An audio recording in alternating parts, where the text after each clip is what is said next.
আজকে যে রেসিপিটা আপনাদের সাথে শেয়ার করব সেটা আপনি একদিকে যেমন বাচ্চাদের স্কুলের টিফিনেও দিতে পারবেন, সেরকম ব্রেকফাস্টেও খেতে পারবেন। আর এটা আমি বানানোতে এমন একটা জিনিস ব্যবহার করব যেটা সাধারণত আমরা ফেলে দিয়ে থাকি। তো এর জন্য প্রথমেই আমি একটা মিক্সিং বোলের মধ্যে 3টে ডিম ভেঙে নিচ্ছি। আজকের ভিডিওটা দেখে যদি ভালো লাগে তাহলে অবশ্যই একটা লাইক করবেন এবং শেয়ার করবেন আর কমেন্ট করে জানাবেন কেমন লেগেছে। এবারে সামান্য একটু নুন আর একটু গোলমরিচ দিয়ে ডিমটাকে ভালো করে ফেটিয়ে নেব। নুন আর গোলমরিচটা আপনি যেরকম ঝাল খান সেইভাবে একটু অ্যাডজাস্ট করে নেবেন। নুনটা আমি এখানে মোটামুটি 1 চামচ মতো দিয়েছি। সেটা কেন দিয়েছি সেটা আপনারা পরেই বুঝতে পারবেন। এবারে ডিমটাকে খুব ভালো করে ফেটিয়ে নিচ্ছি। এই রকম আরও নানা ধরনের টিফিন বক্স রেসিপি চ্যানেলে আপলোড করা আছে। যদি দেখতে চান তাহলে ওপরে আই বাটনের লিঙ্কে ক্লিক করে আপনারা দেখে নিতে পারবেন। ডিমগুলো ভালো করে ফেটানো হয়ে গেছে। এবার এর মধ্যে দিয়ে দিচ্ছি কিছু কেটে রাখা সবজি। আমি একটা মিডিয়াম সাইজের পেঁয়াজকে একদম মিহি করে কুচিয়ে নিয়েছি। তার সাথে দিয়েছি 1 ইঞ্চি একটা আদার টুকরো, সেটাকেও আমি একদম মিহি করে গ্রেট করে নিয়েছি। আর সাথে দিয়েছি একটা গাজর আর 8-10টা বিনস, যেগুলো আমি একদম ছোট ছোট করে টুকরো করে একটু ভাপিয়ে নিয়েছি।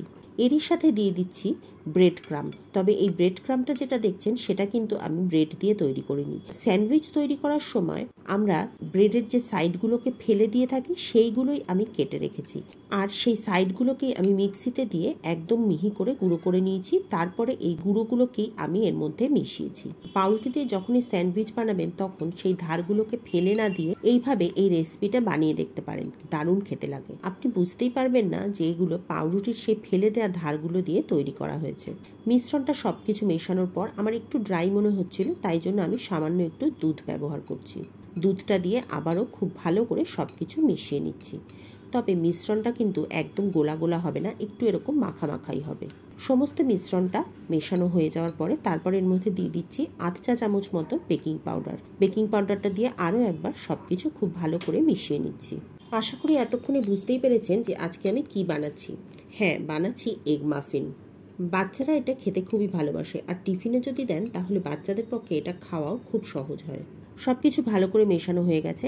আমি এখানে তেলটা দিতে ভুলে গেছিলাম, সেই জন্য পরে আমি তেলটা যোগ করেছি। আপনারা যদি বানান তাহলে ডিমটা ফেটানোর সময় সেই সময় তেলটা দিয়ে একসাথে ফেটিয়ে নেবেন। আমি এখানে 2 টেবিল স্পুন মতো তেল দিয়েছি। তেলটা দিয়ে আবারও খুব ভালো করে মিশ্রণটা মিশিয়ে নিচ্ছি। নিয়ে নিয়েছি মাফিন মোল্ড, আর এই মাফিন মোল্ডগুলোকে আমি সামান্য একটু তেল দিয়ে গ্রিস করে নিয়েছি।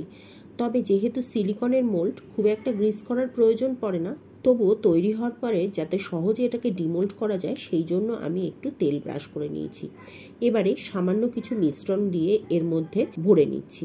মাফিন মোল্ডগুলো পুরো মাথা অবধি ভরা যাবে না, কারণ এটা বেক হওয়ার পর সামান্য একটু ফুলে উঠবে। সেই জন্য এটাকে আমি 2/3 পর্যন্ত ভর্তি করেছি। এবারে এগুলোকে মাইক্রো ওভেনের মধ্যে দিয়ে বেক করে নেব। আমি 4টে মাফিনকে 1 মিনিট 10 সেকেন্ডের জন্য একদম হাই টেম্পারেচারে মাইক্রো করে নিয়েছিলাম। দুটো ছোট্ট টিপস দেব। যদি আপনার কাছে সিলিকন মোল্ড না থাকে তাহলে যে কোনো স্টিলের বাটিতেও আপনি এটা বেক করে নিতে পারেন, তবে সেক্ষেত্রে গ্যাসের উপর বেক করবেন। যদি তাড়াতাড়ি মাইক্রো ওভেনে করতে চান তাহলে চায়ের যে পেপার কাপগুলো পাওয়া যায় সেগুলোতেও আপনি বেক করতে পারেন। যদি মাইক্রো ওভেনে করেন তাহলে সব কিছু নিয়ে আপনার সময় লাগবে 15 মিনিট। যদি গ্যাসে করেন তাহলে 15 মিনিট বেক করতে হবে আলাদা করে। এদিকে দেখুন এগুলো একদম তৈরি হয়ে গেছে। এবার এগুলোকে ডিমোল্ড করে নিচ্ছি। আজকের এই চটজলদি রেসিপি কেমন লাগলো কমেন্ট করে অবশ্যই জানাবেন, আর ভালো লাগলে লাইক করবেন আর চ্যানেলটি সাবস্ক্রাইব করবেন। ফেসবুক পেজ থেকে দেখলে পেজটিকে ফলো করে নেবেন।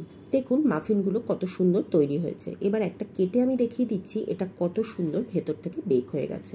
আজ এ পর্যন্তই। পরের দিন আবার দেখা হবে নতুন রেসিপি নিয়ে নতুন ভিডিওতে।